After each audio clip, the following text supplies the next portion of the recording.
The first one, we have that x is, we need to put the parentheses,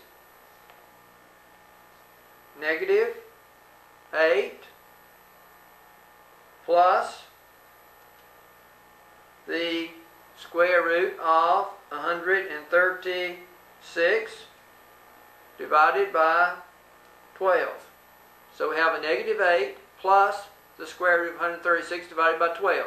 Make sure we see that. Negative 8 plus the square root of 136 divided by 12. So see how it's written on paper. See how it looks for your calculator. And now just hit enter. And the answer is going to be approximately 0.31. So we can say that x is approximately 0.31. Because if I round this to hundreds, it would be 0.31. Now I'm going to do the second one, negative 8, subtract the square root of 136 over 12. So we're going to do the parentheses, negative 8, subtract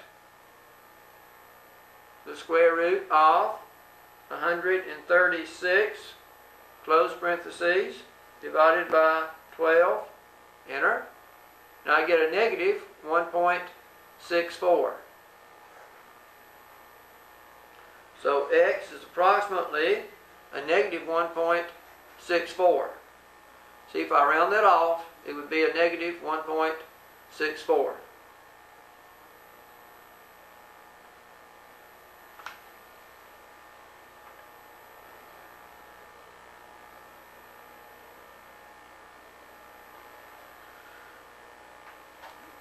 Let's look at another example.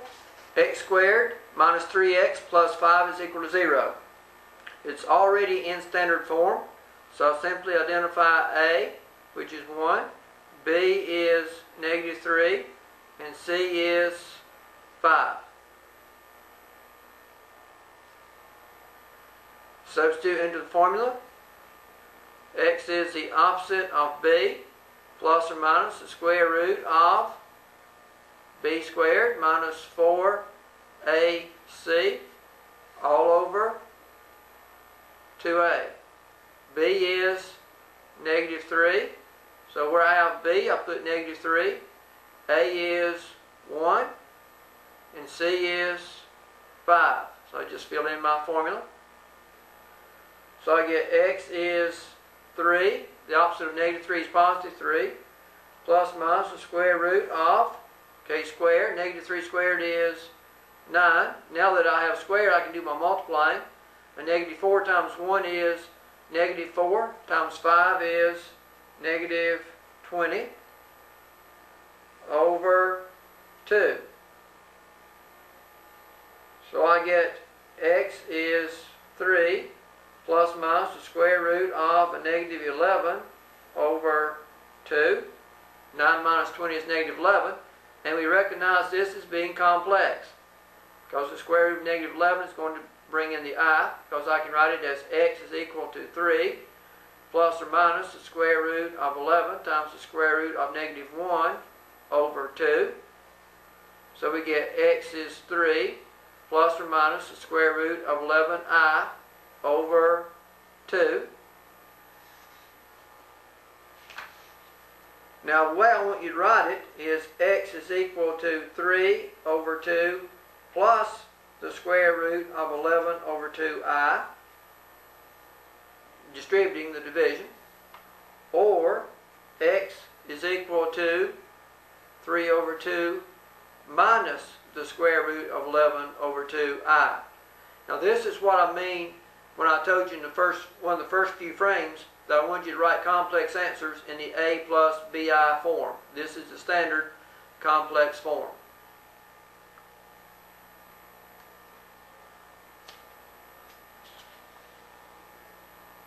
Now you've seen an example of rational roots. You've seen an example of irrational roots in which we had to express the answers in decimal form. And now you've seen an example of complex. That really covers it. but I'm going to give you one more example in which you have a missing term. Now, of course, you know the easy way of solving this one will be to factor, because you have a common factor of x once you put it in standard form. But let's do it by formula, just to show you that the formula always works. I can subtract 3x from both sides, put it in standard form, to get 2x squared minus 3x is equal to 0. I can write it as 2x squared minus 3x plus 0 is equal to 0. So I can see that A is 2, B is negative 3, and C is 0. So we get x is the opposite of b, so it's going to be opposite of negative 3, plus or minus the square root of b squared, so it's going to be a negative 3 squared, minus 4 times a, which is 2, times c, which is 0, all over 2a. So I get x is 3, opposite of negative 3 is positive 3, plus or minus the square root of 9, 3 squared is 9, minus 4 times 2 is 8, times 0 is 0, over 4. Or I get that x is equal to 3, plus or minus, now 9 minus 0 is 9, square root of 9 is 3, over 4. Or x is equal to 3 plus 3 over 4. Or x is equal to 3 minus 3 over 4. 3 plus 3 would be 6, so I have 6 over 4, which reduces to 3 halves. 3 minus 3 is 0, so I have 0 over 4, which is 0. So I get x is 3 halves, or x is 0 as my two answers.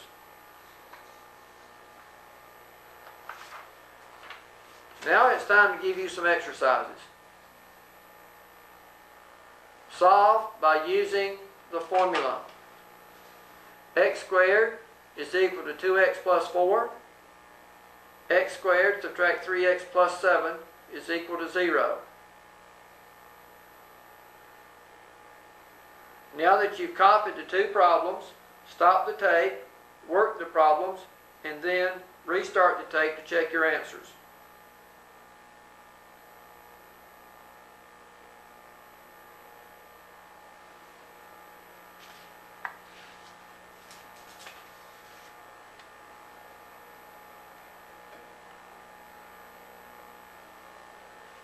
Here come the answers. For the first one, x is approximately 3 24/100. X is approximately a negative 1 24/100. For the second one, x is 3 halves plus the square root of 19 halves I, or x is 3 halves minus the square root of 19 halves I. If you disagree with either of those two answers, be sure to check with someone.